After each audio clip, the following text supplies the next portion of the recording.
साध संगत जी, प्रेम से कहना धन निरंकार जी। एक नई साखी के साथ स्वागत है आप सभी का आपके ही अपने चैनल पर। आज की इस साखी का विषय है संत कृपा। चलिए सुनते हैं आज की ये साखी। साध संगत जी, अगर आपसे कोई अपराध हो गया और संत आपके अपराध पर कुछ ना बोले, आपको माफ़ कर दें, तो जान लेना कि आपकी दुर्गति निश्चित है। और अगर संतों ने आपको डांट दिया तो समझो बच गए। एक संत नाव में बैठे हुए थे। उनके शिष्य भी पास बैठे हुए थे। बहुत बड़ी नाव थी, गंगा जी पार कर रहे थे। दो पुलिस कर्मचारी भी उस नाव में चढ़े। पहले पुलिस घोड़ों पर चलती थी, बंदूक लिए हुए, और उसमें संगीन लगी होती थी। नाव बहुत बड़ी थी। संत बहुत सिकड़े हुए से बैठे थे अपने शिष्यों के साथ।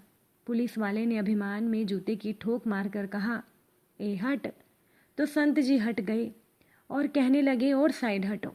अब कितना हटते, जगह होती तब हटते ना। लेकिन वो चुप बैठे रहे।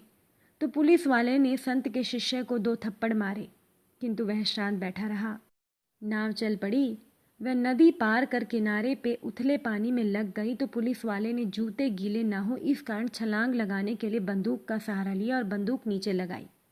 जैसे ही छलांग लगाई तो संगीन सीधा उसकी गर्दन के पार चली गई। अब गुरु सीधे उठे और शिष्य को उन्होंने 8-10 थप्पड़ लगाए। अन्य सवारी बोले, महाराज, इसमें शिष्य की क्या गलती है? गुरु कहने लगे कि अगर तूने इस पुलिस वाले को थोड़ा भी डांट डपट दिया होता तो वो मरता नहीं। इसने कुछ नहीं बोला, इसीलिए उस पुलिस वाले की मृत्यु हो गई। इसीलिए साध संगत जी, संत कुछ ना बोले आपकी गलती पर तो ये मत मानना कि संत जी दब गए। वो अगर चुप हो गए तो भगवान यानी कि संत जी का स्वामी आपको दंड देगा। संतों को अनाथ नहीं समझना चाहिए। ये ईश्वर के साक्षात पार्षद हैं, जिनके लिए वह कहते हैं। मथुरा में एक संत जी रहते थे। उनके बहुत सारे शिष्य थे। उन्हीं शिष्यों में से एक शिष्य था जिनका नाम था सेठ जगत राम। जगत राम का लंबा चौड़ा कारोबार था। वो कारोबार के सिलसिले में दूर दूर की यात्राएं किया करते थे। एक बार वो कारोबार के सिलसिले में कन्नौज गए। कन्नौज अपने खूबसूरत इत्रों के लिए बहुत प्रसिद्ध है। उन्होंने इत्र की एक महंगी शीशी संत जी को भेंट करने के लिए खरीदी। सेठ जगत राम कुछ दिनों के बाद काम खत्म होने पर वापस मथुरा लौटे। अगले दिन वो संत जी की कुटिया पर उनसे मिलने गए। संत कुटिया में नहीं थे। पूछा तो जवाब मिला कि यमुना किनारे गए हैं स्नान ध्यान के लिए। जगत राम यमुना घाट की ओर चल दिए। उन्होंने देखा कि संत घुटने भर पानी में खड़े यमुना नदी में कुछ देख रहे हैं और मुस्कुरा रहे हैं। तेज चाल से वो संत के नजदीक पहुंचे। प्रणाम करके बोले कि आपके लिए कन्नौज से इत्र की शीशी लाया हूँ। संत ने कहा, लाओ मुझे दो। सेठ जगत राम ने इत्र की शीशी संत के हाथों में दे दी। संत ने वह तुरंत शीशी खोली और सारा इत्र यमुना जी में डाल दिया और मुस्कुराने लगे। जगत राम ये सारा दृश्य देखकर उदास हो गए। उन्होंने सोचा कि इन संत जी ने एक बार भी इत्र इस्तेमाल नहीं किया, सूंघा भी नहीं, पूरा का पूरा यमुना जी में डाल दिया। वो कुछ नहीं बोले और उदास मन से घर लौट आए। कुछ दिनों के बाद जब उनकी उदासी कम हुई तो वो संत जी की कुटिया में उनके दर्शनों के लिए गए। संत कुटिया में अकेले आंखें मूंदे बैठे थे और भजन गुनगुना रहे थे। आहट हुई तो सेठ को द्वार पर देखा।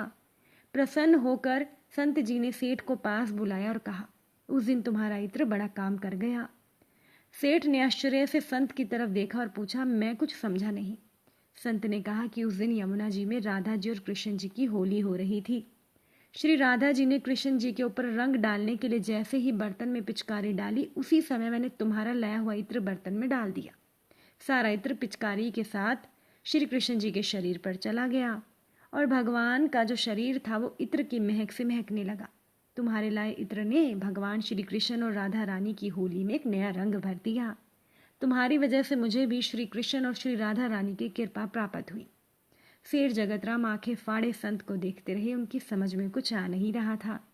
संत ने सेठ की आंखों में अविश्वास की झलक देखी और कहा, शायद तुम्हें मेरी कही बातों पर विश्वास नहीं हो रहा। जाओ मथुरा के सभी कृष्ण राधा जी के मंदिरों के दर्शन करके आओ, फिर कुछ कहना। सेठ जगतराम मथुरा में स्थित सभी श्री कृष्ण जी और राधा रानी के मंदिरों में गए। उन्हें सभी मंदिरों में श्री कृष्ण राधा की मूर्ति से अपने इत्र की महक आती हुई प्रतीत हुई। सेठ जगत राम का इत्र श्री कृष्ण जी और राधा रानी ने स्वीकार कर लिया था। वो संत जी की कुटिया में वापस लौटे और उनके चरणों में गिर गए और जोर जोर से रोने लगे। और उन्हें संत जी का अधिकार तब जाकर मालूम हुआ। संत जी की आंखें भी भगवान की याद में गीली हो गई।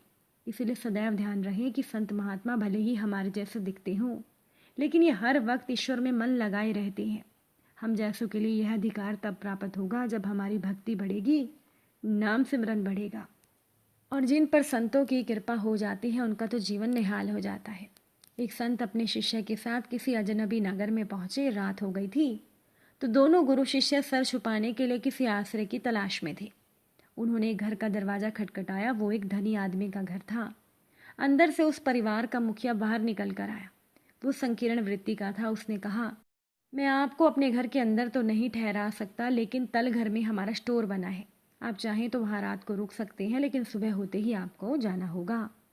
संत अपने शिष्य के साथ तल घर में ठहर गए। वहाँ के कठोर फर्श पर वो सोने की तैयारी कर रहे थे कि तभी संत जी को दीवार में एक दरार नजर आई। संत उस दरार के पास पहुंचे और कुछ सोचकर उसे भरने में जुट गए। शिष्य के कारण पूछने पर संत ने कहा कि चीज़ें हमेशा वैसी नहीं होती जैसी दिखती हैं। अगली रात वो दोनों एक गरीब किसान के घर आश्रय मांगने पहुंचे। किसान और उसकी पत्नी ने प्रेम पूर्वक उनका स्वागत किया। उनके पास जो रूखा सूखा था वो उन्होंने उन दोनों के साथ बांटकर खाया और सोने के लिए गुरु और शिष्य को अपना बिस्तर भी दे दिया। किसान और उसकी पत्नी फर्श पर सो गए। सवेरा होने पर संत और उनके शिष्यों ने देखा कि किसान और उसकी पत्नी रो रहे थे, क्योंकि उनका बैल खेत में मरा पड़ा था। ये देखकर शिष्य ने गुरु को कहा, आपके पास तो कई सिद्धियां हैं, फिर आपने ये क्यों होने दिया?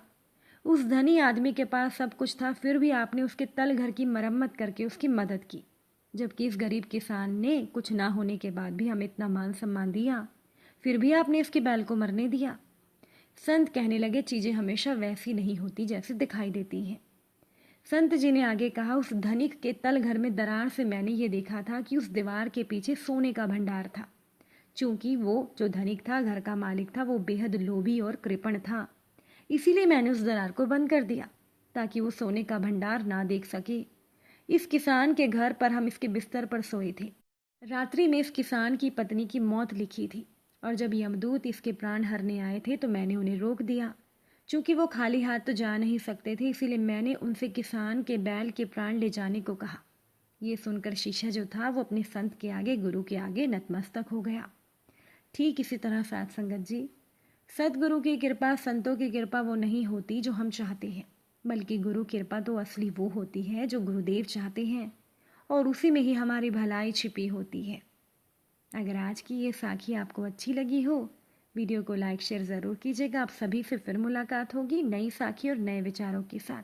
तब तक के लिए खुश रहिए, सेवा सिमरन सत्संग कीजिए, सदगुरु माता जी के चरणों से जुड़े रहिए। प्रेम से बोलिए, धन निरंकार जी।